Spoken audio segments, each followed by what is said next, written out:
just for all of you who don't know, I'm Linda Seacrest, one of the co-founders and president of the Southwest Florida Reset Center. And I'm here to welcome you to our evening. Thank you so much for attending this informative and educational reset conversation. Can reframing climate solutions change the picture?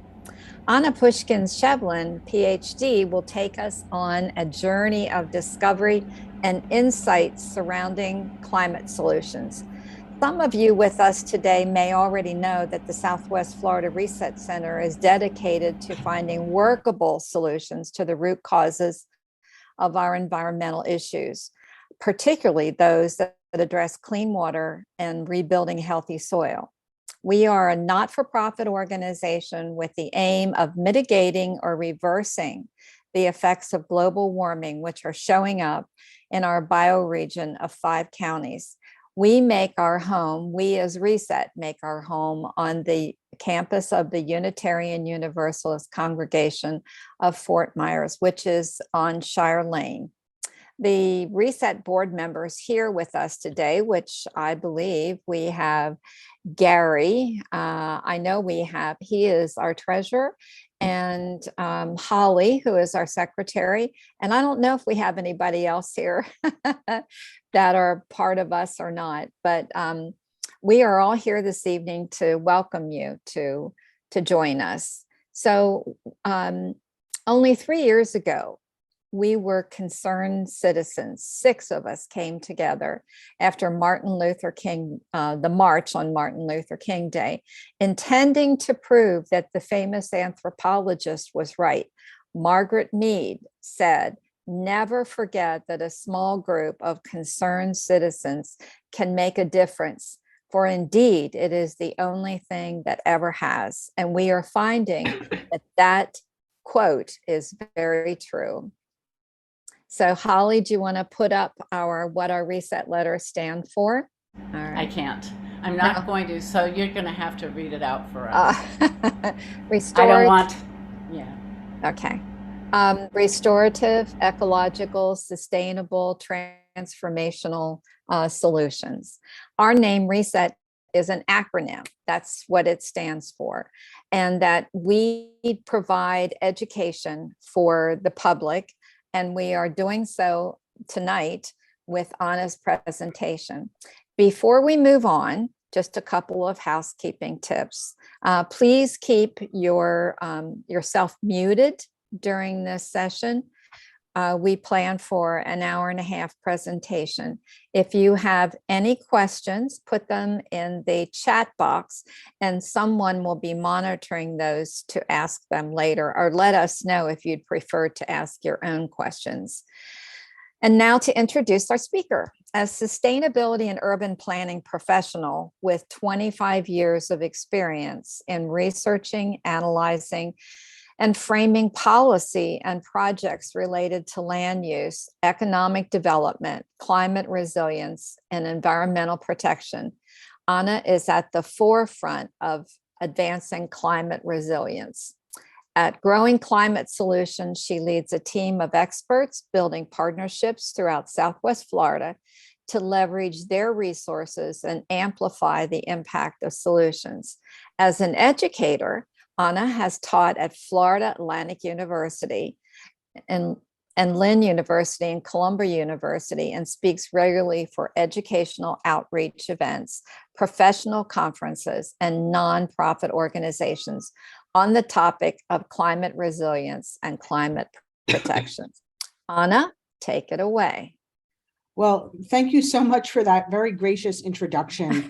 And it's very nice for me to have this opportunity to meet and talk with the folks at Reset. You are my heroes in what you advance and the dedication that you put forth on this effort. And also as luminaries, I would say, in this issue. So what I like so much about having this opportunity is that I can try out some more controversial ideas and engage you in helping me also develop some thinking on this, because this is a group of folks that are committed to the issue and informed. And so I very much feel very at home, sharing ideas and interacting with all of you. So I hope you'll make this an interactive discussion. So for those of you that are sort of new to this topic, let me just start with a summary. Is in that as climate educators, and especially in Florida, we spent a lot of time talking about what is sea level rise and what's happening. Why are coastal storms an issue? How does the changing climate impact precipitation? And, when are these heat waves going to happen and how bad are they going to be? And it's hard to a lay audience to kind of explain to them that together, these different impacts of a changing climate have a web of impacts through both the environment and our socioeconomic construction and our built environment. It'll impact our coastlines. It impacts our water resources in terms of change of supply and changes in quality and increased competition for water. It impacts natural areas in that the habitats may start migrating to different zones, and we may lose some habitats and thus lose some species as we impede on their feeding and breeding grounds. We've started to enhance our conversation on the health impacts of climate, because not only do those bad weather events increase mortality, but we have the chance for vector-borne diseases, more respiratory illnesses, heat stroke, and we have an impact on agriculture, which isn't just the farmer out in Immokalee and what happens with their yields, but a whole economy and jobs that are dependent on that. And so what professionals in the climate space have been doing is like, how do you organize all of these impacts and address them in a way that helps you come up with solutions? And academics tend to look at this in terms of a formula or some kind of way in which they can depict this. And what I have found, and what the premise of today's conversation is that because all of these impacts are negative on our society, and a lot of them have to do with water and hurricanes, the forefront of the researchers initially started framing climate in the same way that we look at hurricanes and coastal storms and other kinds of hazard events. And so we've adopted a nomenclature of vulnerability to explain climate. We often talk about vulnerability and resilience being strong against the ability of the impacts and the ability to rebound. And this vulnerability framework has been the dominant paradigm through which we see this climate issue. And to break it down, vulnerability is defined as the exposure of something times the sensitivity. So how often an asset is exposed, how sensitive is it to being demolished or hurt or impacted? And then you subtract, you multiply those two things and you subtract out the adaptive capacity. So if you have like a building and the building is worth X amount of money, that's the exposure, and the building is old and not built to code, that would be an aspect of sensitivity. You multiply a lot of exposure, big risk, times the sensitivity, and you get a lot of vulnerability of that building. And then you subtract this adaptive capacity. Okay, so will the people of that building know to evacuate? Will the superintendent of that building know to turn off the air conditioning and elevate it? How adaptive are they? And so how can they protect that asset? And so what we do is we create this equation and we put the adaptive capacity in the middle. If you have a lot of exposure and a lot of sensitivity, the adaptive capacity is the only thing that stops the asset from getting whacked. So you try to enhance the adaptive capacity. And the more you adapt it, as it's shown in this picture, the more you mitigate or reduce the sensitivity and the exposure. So when you don't have a lot of adaptive capacity, you have a lot of vulnerability. So if the superintendent or the inhabitants of that housing complex don't have shutters, don't know to leave, don't know to turn off their air conditioning, and don't know to pack their bathtub with water in advance or store ice, big vulnerability. Everything goes to hell in a handbasket after a hurricane or a storm. And if you teach all these things, you reduce the vulnerability. And we've looked at climate in very much this way. And so what has happened is we've applied this concept of vulnerability to climate. And what happens is, I believe this framework falls short, and it creates a way of thinking that isn't helpful, because it binds us to not thinking of what is possible. And I will explain to you why I've come to that conclusion, and then hope that we can get into some of this discussion. So as I said before, if exposure are the risks associated to what might happen times the asset, and I use that word asset in the example as a building, but asset can be a lot of things. It can be the people, the place, and the economy. And you measure the assets in terms of how many of them there are and what their value is. So do you have a downtown, or do you have an empty beach? You know, there are different kinds of assets. And we focus on asset reduction. And then we also focus on the sensitivity. So what do those assets look like? How old are they? What condition are they? Do we have a redundancy? How well do we communicate? Can they speak English? Can they understand? These are all aspects of the sensitivity. And what happens here is we spent a lot of time investing in adaptation to either reduce the number of assets that are at risk, or strengthen them by putting, raising the road, or putting in better, elevating the building, or educating the public, or reducing the economic value of what's at risk.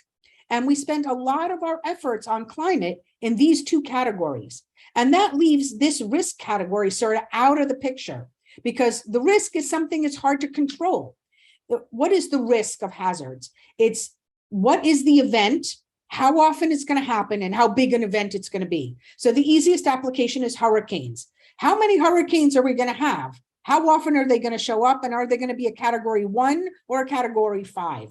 And those things are sort of out of our control. Same thing with other risks related to climate change. Let's take sea level rise.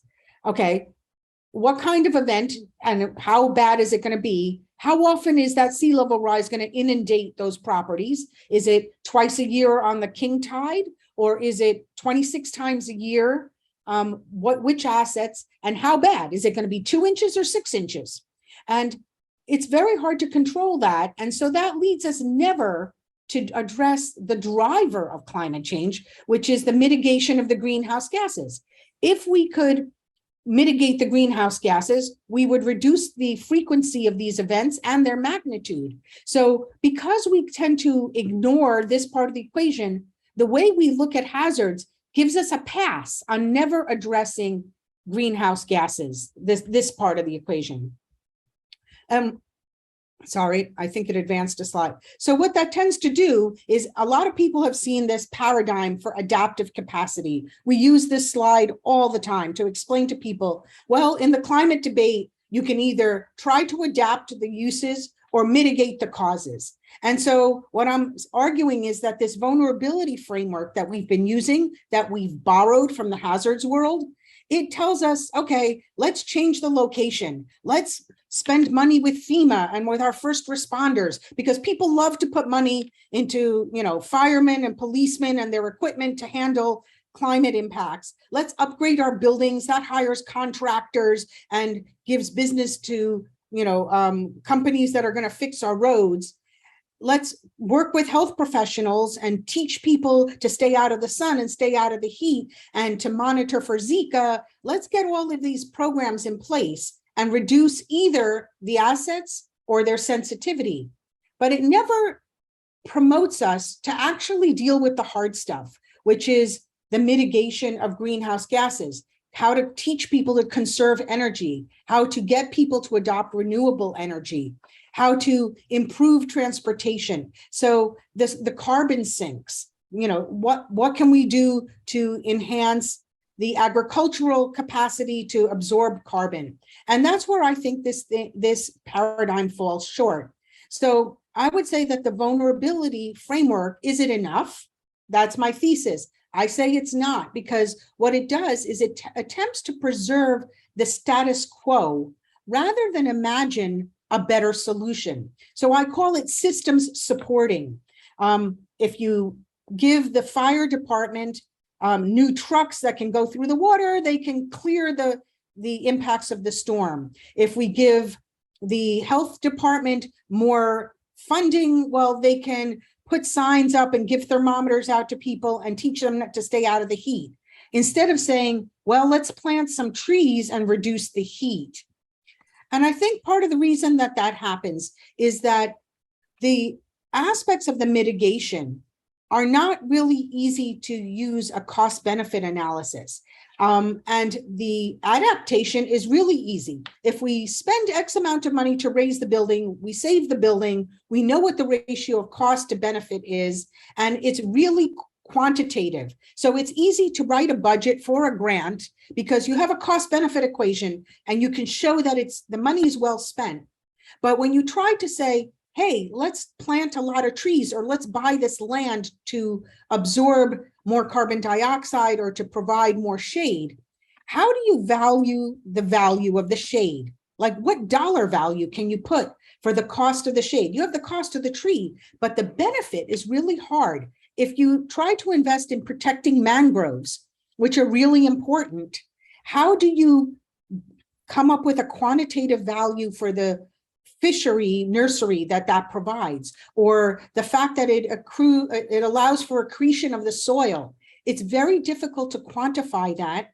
So it's very hard to write grants for it. So it's very hard for cities and towns to choose to do those projects instead of the adaptation one. And I think it all comes from framing this through this cost-benefit equation that results from this vulnerability framework. And I'm going to try to make it more real in different ways by giving you some examples. So in this picture over here, you're seeing the old way of dealing with the fact that we're building in a swamp, right? We build these residential developments and we put a retention area, and we assume that the retention area is going to hold the water and nothing's going to flood. Except as climate is changing, these storms really pack a punch. These afternoon rainstorms, one after another, overflow these boundaries. And so the decision can be to raise this wall so that this won't flood. But maybe the decision should have been to take more land and allow it to absorb more of the water. So we tend to use this framework to do a cost benefit and say, okay, things flood, it's easy to put the money into pumps so that we do this instead. Or we look at our parking lots and we start to say, we need all this parking, so let's make some little adjustments to our design, at least allow the water to go into the median, we can absorb some of it. But we never question, why do we have a full parking lot that's empty? Why do we need so many spaces? Those are the harder decisions. And what I'm trying to say is that if we stop using this vulnerability paradigm, we can start questioning more of the assumptions.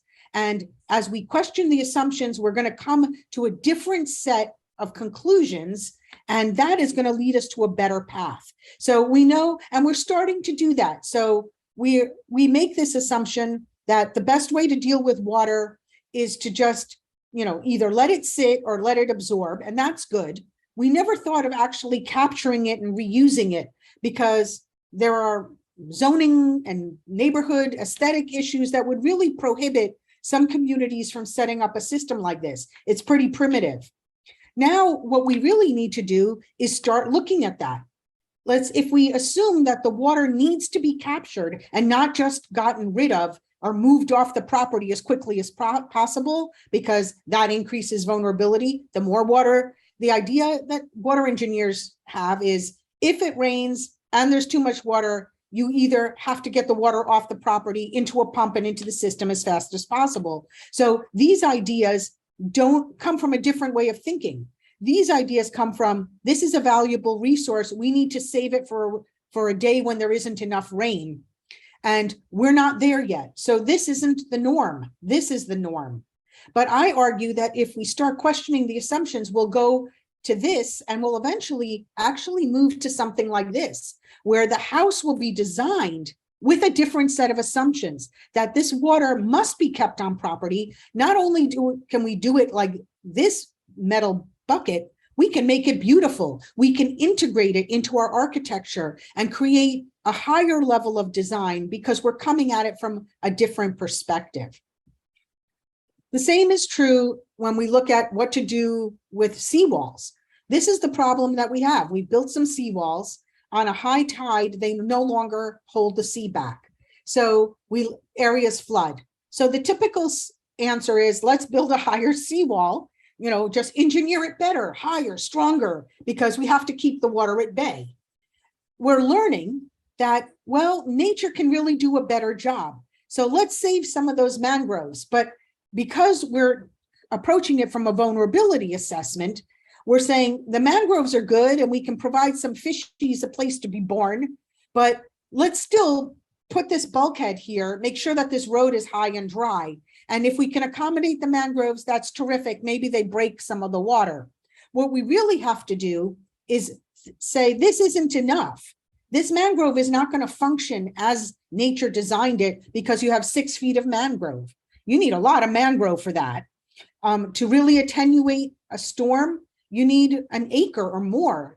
So what we have to do is start rebuilding what we've removed from nature, taking an approach that is like you see in this picture, where you put a riprap in and then you plant the waterborne sea oats and other plant life behind it. The reason we don't do this is also because of systems thinking. This solution requires that the property owner cede some of their land to the water, and they're going to lose some acreage. So that when they list their house, they're no longer going to have 3/4 of an acre. They'll have 2/3 or something there, because some of it's going to be flooded and the water that will no longer be usable. So it's very hard to convince property owners that, hey, your better solution is to give up some of your property and rebuild nature, even though you won't have access to that and it's going to have a whole bunch of plants. They fall back on this solution, on building the wall and putting the grass right there. I can show you more examples of this lack of systems thinking. So here's another example of the way we use vulnerability to reduce the assets, sensitivity. We raise the building, we raise the houses. Sometimes we even push back and move the houses so the asset isn't in the way. But the new way of thinking is to quantify the value of having open space, not the real estate value of the taxes that you're getting from this development, but the systems, the ecosystem benefit of having a park or just leaving the land open. And that is where we really are going to start addressing not just adaptation, but mitigation of what is driving climate change. And this is an example that I think Linda really wanted me to use in terms of our building. So we build and zone for the highest and best use. That's the definition of zoning. Zoning is here to promote the highest and best use. And what we get are these sprawl patterns, individual houses. This one's extreme, but in Florida, actually in Eden Prairie, Florida, where since the best use in terms of economic perspective is housing, you cram as many houses in the highest density possible, and you provide as much service to those houses, and you end up with a pattern like this. But what I'm arguing is that we have to dismantle those assumptions. Zoning may not be based on the highest and best use. And I had told Linda and some of you who were at a recent summit meeting in May, what we need to do is start thinking about the carrying capacity of the land. Can this piece of land really hold this many houses? Is there enough water in the aquifer for this? Is there enough garbage disposal for this much garbage? We've often framed, do we have enough road capacity to move all these people back and forth? And if we do, then we let them build it. But now we have to start thinking that the zoning can't just be driven by highest and best use and whether we can move our cars. We need to start saying, how much heat will these houses use? How much electricity will these houses draw? Will the grid have the capacity to do that? And I argue that if we start questioning those assumptions and putting new assumptions in, we will change the land uses. And I draw this example in Singapore because this is a shopping mall that was reconfigured when it was built, and they built the housing right on top of the shopping mall because they saw that they already had the capacity for the water, the electricity, and the transportation in this urban setting. And even though it was originally zoned just for retail, instead of going into a sprawl pattern, they changed the zoning and added the housing on top. And that eliminates all the cars because they can just walk to the mall. And it uses the existing infrastructure more efficiently. Another example is new ways to think about shade. You know, this is our typical solution. It's an afterthought. Let's just put one of these, canopies. We're not at the point where we start to integrate shade into the building yet. We know that we need tree canopy and we have to preserve it. A newer idea has been to add that capacity onto our rooftops. And even a newer idea has been to paint the top of our buildings white and reflect some of that heat. In California, they're actually tried experimenting painting the roads white. Now, I used to promote this idea as so innovative, but sometimes people get a little too zealous. And I found out when I was in Los Angeles recently that they've stopped doing this because the amount of light that was being reflected from the white was actually reflecting so much light that people were getting sunburns because more of the light was being reflected at street level, and it was reflecting onto the buildings that then absorbed the heat. So this idea actually isn't working as planned, but it sounded really good when they came up with it. I just think it's marvelous that they challenged the assumptions that the roads always have to be dark. So that gets me to this part of the conversation. Let's focus on what are how do we frame the mitigation solutions? So we frame the mitigation as the addition of, if we conserve and we're more efficient, and we adopt more emission-free resources, and we improve our sequestration techniques, we will get to reducing greenhouse gas. And this has been, so let's start with this, add some of this, and hopefully invent technology for this, and we will reach our goal. And I think that there again, we have to question the assumptions. Does that work? Can we prioritize them in that order? And I say no. I don't think we can rely primarily on the conservation and efficiency piece, even though that will get us a long way. And even if we were to push more solar, and even if we were to push more mitigation, we really have to get to the savings, we really have to question the assumptions and teach everybody a different set of assumptions. That will make this equation more effective. So we've spent a lot of time changing light bulbs. Most of us have done this. We're reaching the capacity of where most people have these more efficient light bulbs.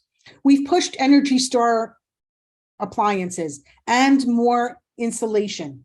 But what we haven't done is decided that, hey, it is not okay to light a car dealership all night long with mercury. There's an assumption that if you don't do that, the cars will get damaged, there'll be theft, there'll be vandalism. And so we do all of this and we blow it because we allow this kind of wasteful energy all night long, all over the place. We push these appliances. Yes, they're more efficient, but we don't teach people that you should just wash in cold water. The idea that that's not clean and that's not going to get the germs, that's still embedded, so that we're focusing on making the appliance more efficient. We're not changing our habits. We're not allowing people to hang their clothes because that's unaesthetic and old-fashioned. And who wants to look at that in a Tony fancy neighborhood? So these assumptions get in the way of us actually making these choices really effective. Same thing with this refrigerator. How many Floridians don't have a refrigerator in their garage? Well, that's the hottest place in the house. And this is a really super inefficient thing. It's not even insulated. So we tell people to put insulation in the attic, and then they blow it by keeping these assumptions in place. Same thing with transportation. what I'm trying to drive home are the assumptions that we have to question. We know that the average American produces about 50,000 pounds of CO2 a year. 20% just comes from driving their car. You know, it's the largest. Light duty vehicles are the largest component, but we have so many assumptions built around cars that we don't question them. We just try to make them, you know, EV or people to bike. What we really need to do is start thinking about cars differently. The assumptions that I believe drive this transportation paradigm is that time is money. So cars get you there faster. So that's the first choice. Well, maybe we shouldn't be in such a rush, and that time isn't money, and that picking something that's more energy efficient and makes less of an impact is the thing that should drive the decision. Another assumption is that public transit is for poor and disabled people.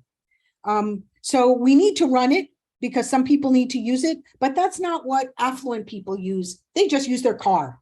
And we don't see public transit, if we don't see public transit as accessible for those that have a car but choose to make a different decision, we're never going to get the ridership that increases its use and leaves cars off the road. Another assumption is that public transportation is unsafe, that if you wait at a bus stop, you might get assaulted or hit by a car, or that if you ride it at night, you're going to be prone to being mugged or something. All of these play into the fact that we disinvest in public transit. And there's, you know, the Highway Association also builds the roadways for cars and trucks. We've never built a roadway intentionally for a golf cart or for bikes. We're retrofitting our roads for these alternative vehicles. But the assumption is roadways were built to move cars fast and efficiently. And so all of these assumptions have created a lack of commitment. It makes the schedule intervals long because, you know, if you're caring about time for money, you're in the car, you're not on a bus. If public transportation is primarily for less affluent people, well, they have time on their hands. It doesn't matter how inconvenient it is. We don't need to make the facilities attractive, and we don't need to provide the last mile. Let's question those assumptions. And if we do, and we reimagined it, we would end up with something like this. Here is a cross-section of what I argue is a complete street, and it has a dedicated bike lane that's protected. It has shade, it has sidewalks that are wider, it has bulb outs to make the intersection safer for pedestrians. You see that this is a completely different urban environment simply because we question the assumption of who the road is built for, who gets primary use of this public right-of-way. And if we continue to push the envelope, maybe we could invent something like this, which is a rail system, or actually allow more of these kind of really efficient cars, because the roads would be slower and safer, and a car like this wouldn't be impacted by the accident, you know, the chance of an accident with a heavier vehicle. I'll push this to the last, I'm coming to the end of this discussion. We also apply this to everything that we consume and how much we need to buy, and the fact that we constantly buy things. In fact, we buy so much superfluous stuff that is not used that we've created an industry around storing it. The birth of the self-storage industry has been huge. There are now 60,000 storage facilities like this, representing almost 2 billion square feet of space. And about 1 in every 10 households in the US have one. There is so much self-storage that it is more square footage than all the Starbucks, all the McDonald's, all the Dunkin' Donuts, Pizza Huts, and Wendy's in the United States. And it's all storing excess stuff, some of it air conditioned. So we're air conditioning stuff because we just continue to buy it and not throw it out. We don't share. I mean, everybody has a set of silverware for a party, an extra coffee pot, extra tables and chairs for the day that they have a party. We don't share this stuff. We don't have a sharing economy. Everyone has their own. It doesn't fit in our garage. So we end up actually creating an industry to store stuff because of the assumption that we can't share. And so conservation has to be about changing the assumptions of abundancy to reduce consumption.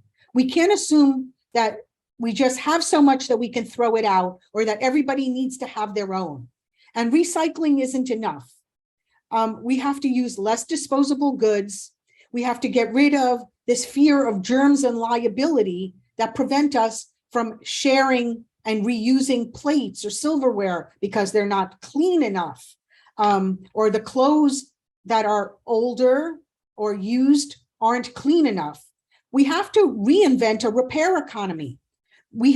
You can't repair things very easily anymore. If your toaster breaks, it is disposable. There is nobody you can take your toaster or microwave to fix your microwave. It will cost you more to fix it than get a new one. And so we need to create a new industry as, instead of storage, places where you can fix things. We have to teach people how to fix things and not throw them out. Another assumption is that bigger is better. So excess should not be fashionable. And that's a social assumption. It leads to waste. Think about the parties. When you go to a wedding, there's this conspicuous display of how much food is at the cocktail hour, on the buffet table. More, there should always be more than the amount expected, because, ooh, that is a fashionable and well organized event. But that just leads to waste. So there is an assumption that having just enough is not enough, that excess shows wealth and affluence, and this issue of the sharing economy versus individual ownership. So I know these ideas are kind of edgy, and this is the crowd in which I can voice them. So I want to kind of poke the bear and have a conversation about this. So what I say is, the more we talk about these ideas, we should source these ideas and then discuss how much will we have to implement them, because I've laid a lot on you and we can't change the whole society in a day. So we have to pick the best assumptions, the ones that are most impactful to climate, and then decide how we're going to challenge them and how we're going to change what people expect to expect something else.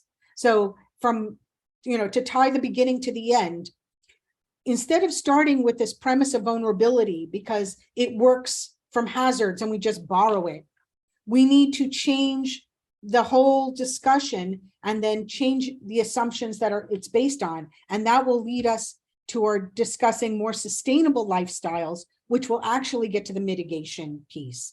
So with that, I open it up and I'll turn off my PowerPoint and see if that was thought-provoking and controversial enough to I guess, label me a radical something in the name of what we see on the TV these days.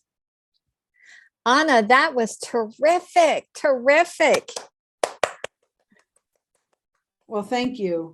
Yes, those are rational ideas. They aren't wacko for those of us who are here on maybe tonight, but gosh, I hope there were some good questions that were asked.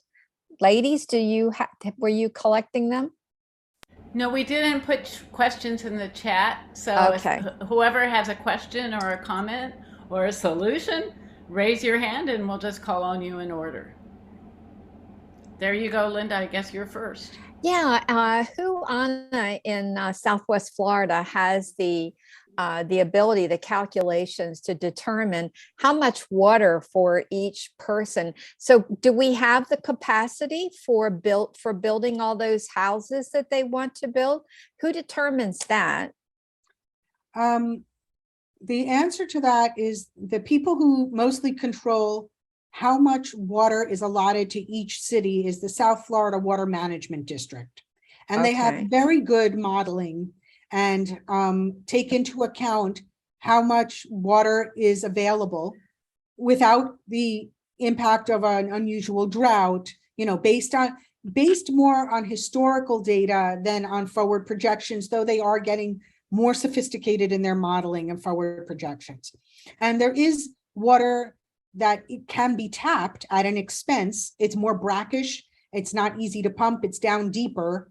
So it all depends on how much you want to pay for the water, how far you want to dig for it. So they give a certain consumption permit to each municipality.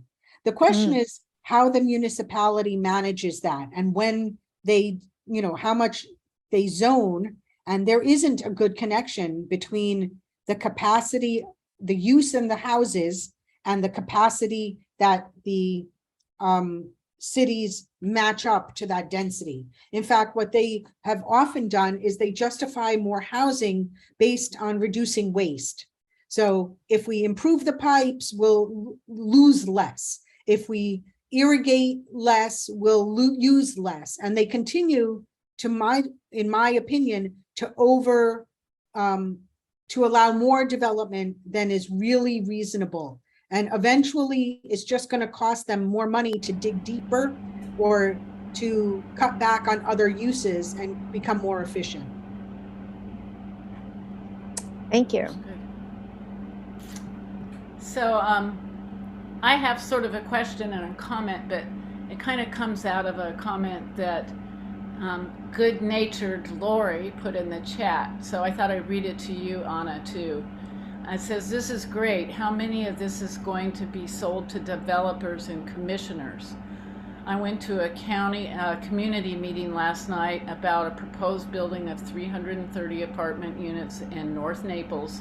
And what we were told is that the growth management plan is being tossed aside in favor of a carrot of adding affordable housing, which once the development is finished, has added 0 affordable housing. 4 commissioners can vote against the growth management plan, and apparently it's happening over and over again. And I just want to add to that leads me to my question. Where do you think we could be the most powerful in changing the political will here in Lee County with our horrible Board of County Commissioners and City Council and City Manager? Just being honest about my opinion of them. That's an excellent question. I think that sometimes it's very hard to change. Well, first, the power is in the ballot box. The more you can educate the constituents not to question their representatives' opinions on that, and to vote for people who aren't as pro-development. It starts there. You have to change the leadership. Another approach is to also work with land conservation groups that can acquire and make, the way they have a growth management plan, there should be an equal land conservation approach, and they should look at the land conservation approach and see, is that funded? Are they equally fulfilling their obligation to acquire land? And are there land trusts that can be formed to buy up some of the land? It's very hard to downzone in Florida because of the Burt-Harris Act. Burt-Harris is a law that was passed that gives property owners an inordinate amount of power to sue a municipality if a change in the density or use of a property reduces their economic value. So if you've said that this area has been zoned for 10 units per acre and you try to make it 5, that property owner can basically sue the city saying, I bought this assuming I was going to be able to make this much money based on this density. So nobody easily downzones anything because they're fearful that they will be dragged into court, and they have been, and the developers have won, which is why the cities never do it. So I think that some of the solutions here are to buy up the land for the public through a land trust and other vehicles, and identify organizations that can get ahead of that. Another thing to do, and this is what it comes from the assumptions, is that I've often spoken to developers who say, I build what the public wants. I build 5 bedrooms and 4 bathrooms all en suite because that's what the house that the average consumer is looking for. Well, if that's the assumption that the consumer wants, the market delivers. the only way to change their perception is to change the population's perception of what they want. So do they really want 5 bedrooms? If we were to convince them that air conditioning and electricity costs are going to go up, and having 5 bedrooms takes money out of their pocket from going and doing other things, and that this is going to be really expensive, that it's equally desirable to live in an apartment with 3 bedrooms and a convertible den at a higher density inland. If we can make that product as attractive as the cookie cutter house, then they would stop building the cookie cutter houses.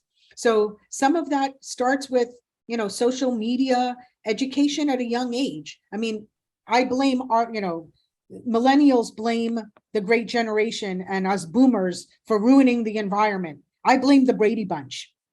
We all learned that, a nice suburban family lives in a big house with lots of bedrooms, and that's what we all grew up wanting.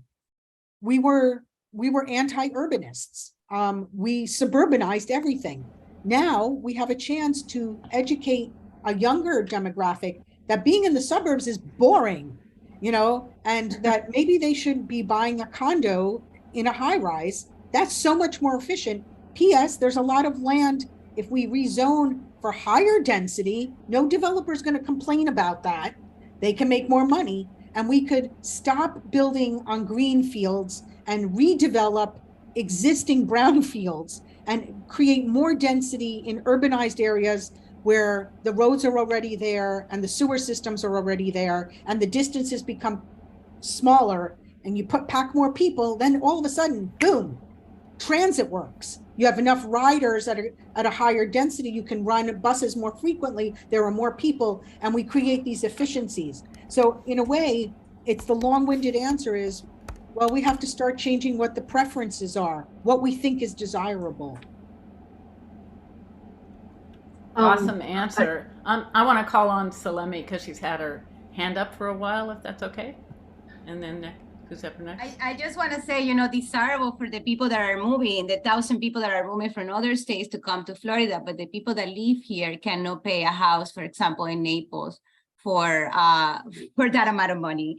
And here in Collier County, I know that the only incentive the commission has for affordable housing is just an incentive. They get an incentive if they add, but they're not obligated to add any affordable housing in their developments here in Collier County. But what I wanted to say is maybe, Anna, cities to raise to zero.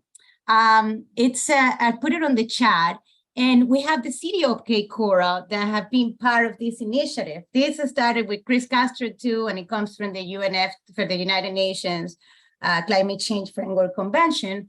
But Cape Coral just rejoined this initiative, and there's a lot of ideas to, work in efficiency, mitigation, adaptation. I mean, I put it on the chat, but that could be an idea. I mean, if Cape Coral did it, joined this initiative, which for me was like, what?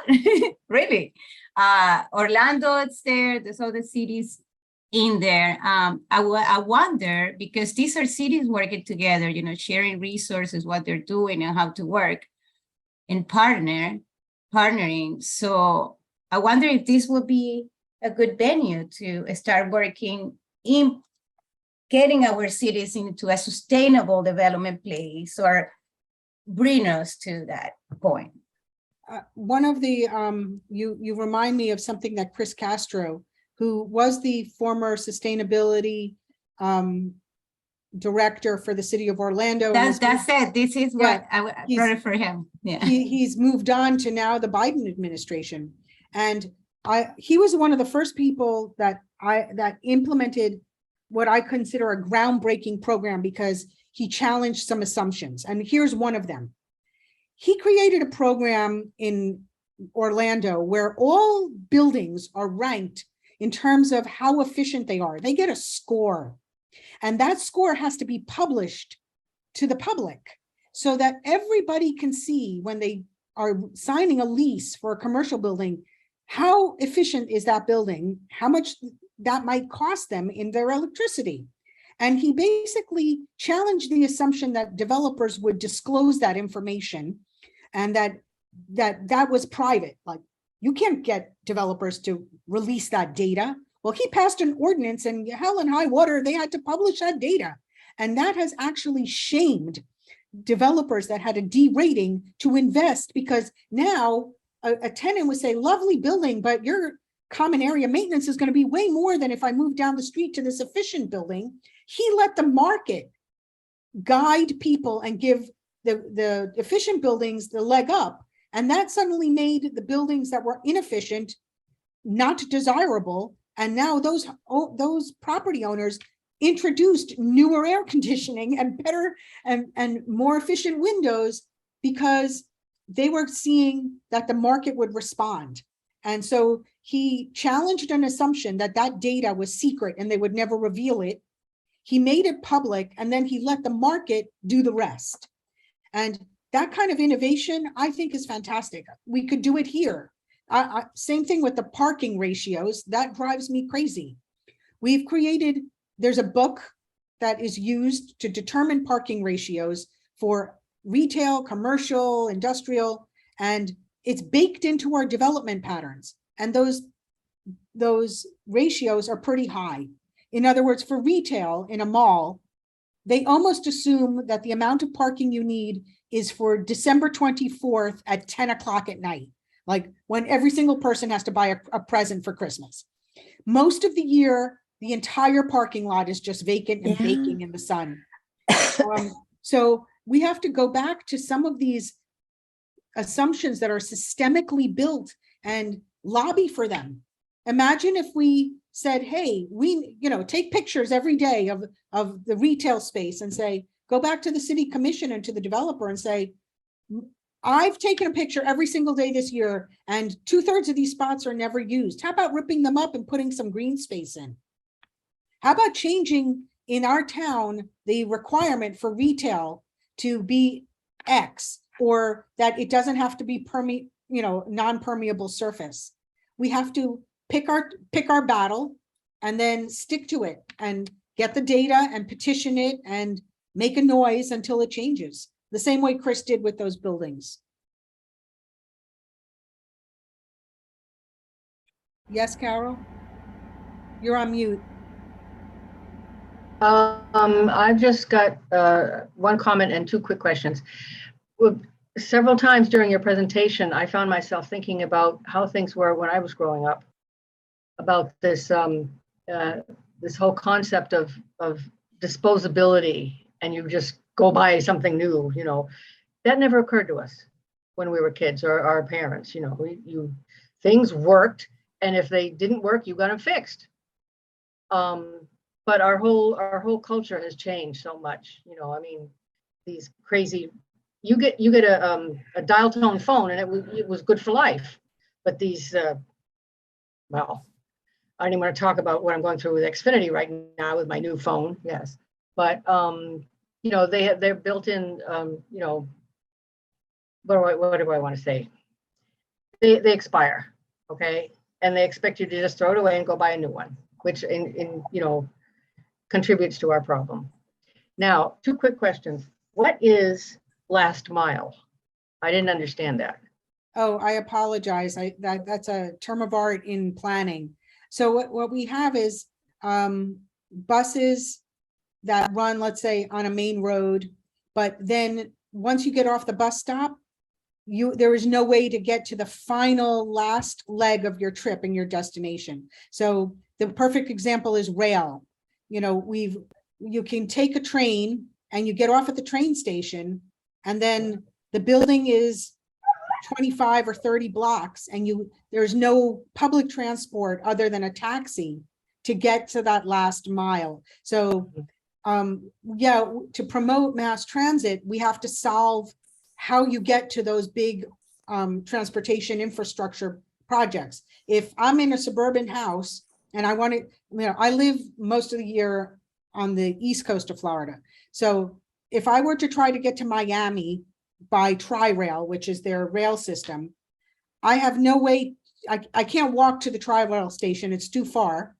I would have to take a car to the Tri-Rail station. There's no bus from my house or from any place where I can walk to take me to the Tri-Rail. And when I get off in Miami, because Miami is so spread out, I will need another form of transit to get to my final spot.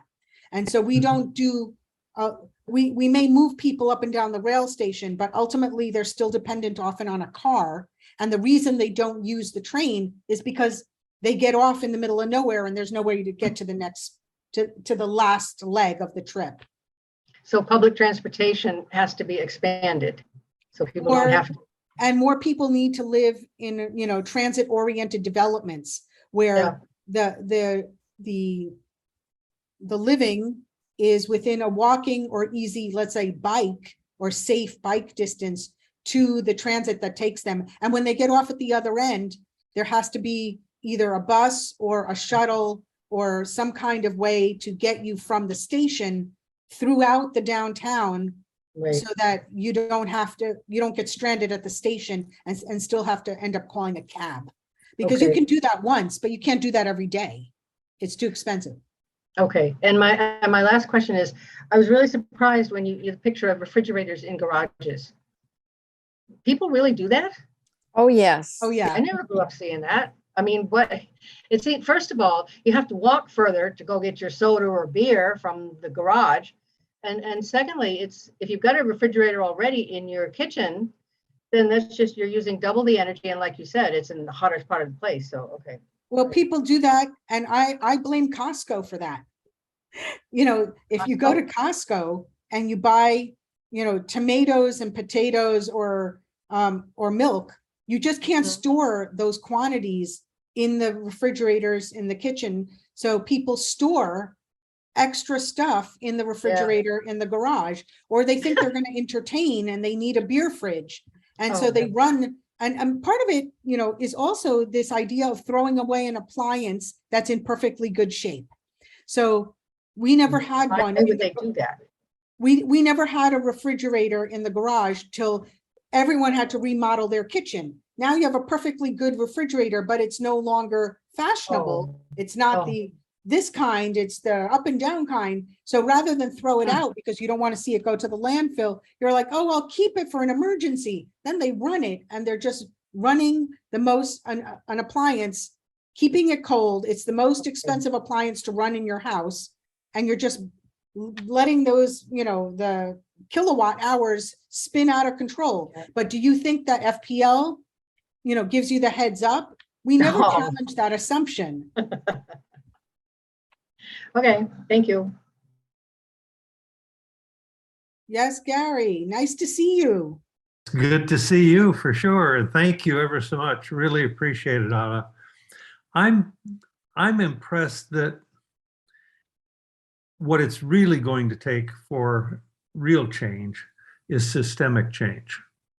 And that I'm not sure how we really do systemic change. And I'm wondering if you've got any brilliant ideas, because it's like our economic system has to change so that we don't purposely create a low income segment of our population and have, you know, such income inequality. We've got healthcare that deals with, I mean, costs a lot of money. And if we had more freedom of choice in healthcare and stuff, we would have more family planning, we would have less population growth, blah, blah, blah. What kinds of hope do you have for real systemic change? And how do you see us doing anything about that? That's a really hard question. I leave it to you to give me the hard one. I think that systemic change ultimately is the only way we're going to really turn things around. Mm-hmm. I don't have an easy solution. The closest, and I promise that as I have more time to read and study, that is one of the issues I'm going to delve into. But where I have come at it at this point is that the systems we have in place are based on an extremely narrow definition of a capitalist consumption economy. That we have to, it's a growth mindset, that the only way we measure progress is higher GDP and higher growth, which requires greater consumption. Yep. And we're not going to upend capitalism because that is so ingrained in our psyche as the most efficient. We are not leaning toward an idea of a socialist or more sharing or more equal systemic economy, a la socialist, democratic socialism of, Europe. So the only way to change if we're trapped in this market system, which rewards consumption, rewards use of, and rewards efficiency at the expense of things that we don't price, we have to work within that system to tip the scales. So pricing carbon is one of those arguments. One reason we consume it is, and we don't value it, is because we don't have a price on a carbon tax. If we put a price on the externalities of that we're just using without pricing, and we build that price model in, that's going to tip the equation of what is, what the cost of goods are, and what we can waste and what we can use. So that's one piece, is to start pricing the cost of pollution, pricing the cost of garbage. If you had to pay for garbage by the pound, you wouldn't produce so much garbage. So there are certain assumptions that you can just throw it away and you're going to only pay a certain fee and it doesn't matter. If you start pricing all of those things, that's going to change the equation a bit. So that's one piece. This is assuming that we're constrained within this capitalist system. The other is changing consumer demand. It's values. It's what you value. So if you can convince people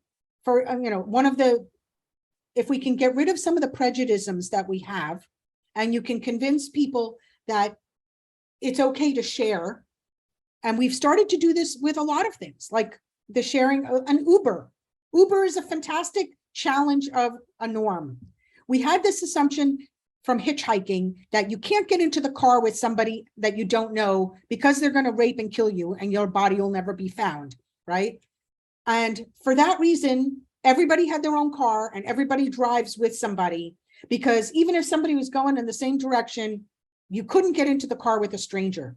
Somehow technology created this, we're going to vet these people, they're okay, and you can get in the car with just anybody. And now we've created a different set of cars that are running around, taking people shorter distances without them having to move their own car.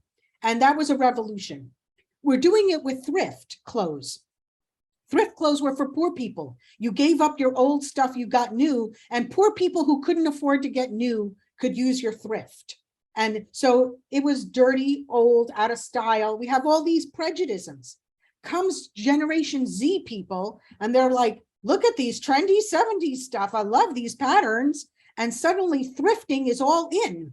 They go to these thrift stores, they dress themselves, they get pictures taken, people like it. And now it's no longer bad to go through a thrift store. Affluent people go. It's a change in your value system. So I think that the systemic change, in a way, comes from changing some long-held beliefs about germs, about dirt, about poverty, about waste. And if we could change those things, we'd go a long way to pricing and creating new markets for things. And we might innovate, we might fail, but we might innovate new things like Uber. I'll give you for instance, and I'm digressing, please indulge me a moment.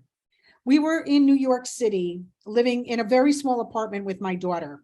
And we wanted to have a dinner party in this tiny apartment, and we didn't have enough dishes. And me, I don't want to use plastic. So I was fighting tooth and nail. And my daughter said, isn't it a shame that you can't just rent, 12 dishes and have them delivered and then send them back to be washed? We don't have, you know, there are restaurants that close at night. They have dishwashers and their dishes, they have dishes they don't use. Too bad that we couldn't make some kind of arrangement with where a box of dishes are dropped off and then your dirty dishes are put in there and somebody picks it up and washes it there. Then I wouldn't need a dishwasher in my apartment. Well, it's this assumption that everybody has to have their own formal wear and enough cabinet space. So that means you need a bigger kitchen. We have certain assumptions and they lead to other things that are wasteful. And if we turned that upside down, maybe we could sort of Uber or create a shared economy around pots, pans, dishes, glassware. And when you move, you give it back to them and you don't transport it to another part of the country. You re-engage with another sharing economy somewhere else. That would reduce, you know, but it's these kind of innovations won't happen. And some of them might not work economically. I can't say this, you know, pie in the spot, this idea would be economically feasible, but we can't even try because the assumptions are just too ingrained that it wouldn't work, that there's no innovation. And that's the argument I was making at the beginning of our presentation. The assumption that we have about moving water off and not allowing it to sit, the assumptions we have around not building shade, that's an add-on. You know, the developer doesn't have to build a shade system into the house. That's expensive, going to drive up the cost per square foot. Let the owner spend the money after market. Well, that's dumb because if they did it, it's more efficient to do it integrated into the building skin. It's much stronger and it would save the homeowner money in terms of energy efficiency. But we have to turn those assumptions upside down. Yeah. Thank you. Yeah, we just had a Pachamama symposium on Saturday, and one of the things that we talk about is unexamined assumptions.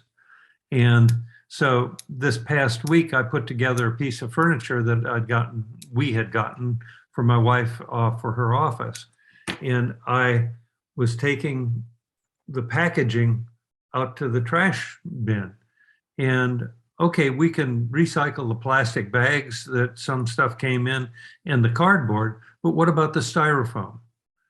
The people in Taiwan that made this thing that they shipped all the way over to us put a lot of styrofoam in there with the assumption that we were just going to pay and take care of what they used for packaging. And we do not require no styrofoam, but there are paper and other kinds of alternatives to using styrofoam, but we do not demand that.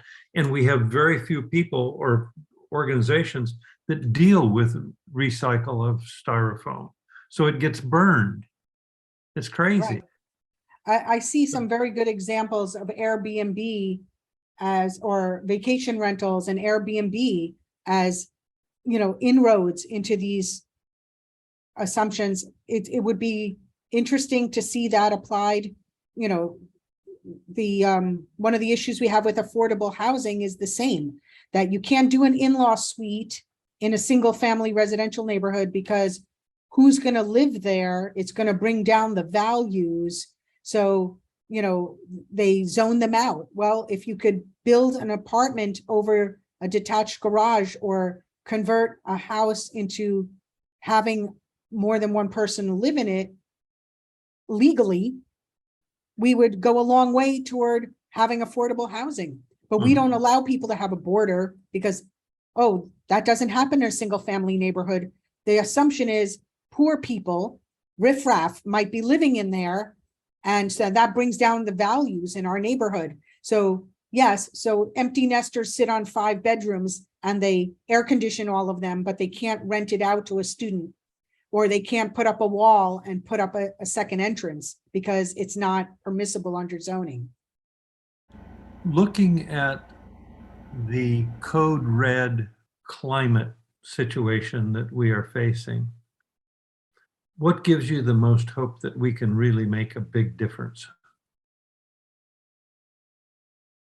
We as like the people here on a call like Yes. this, the Yes. activist community? We in Southwest Florida, or Yeah.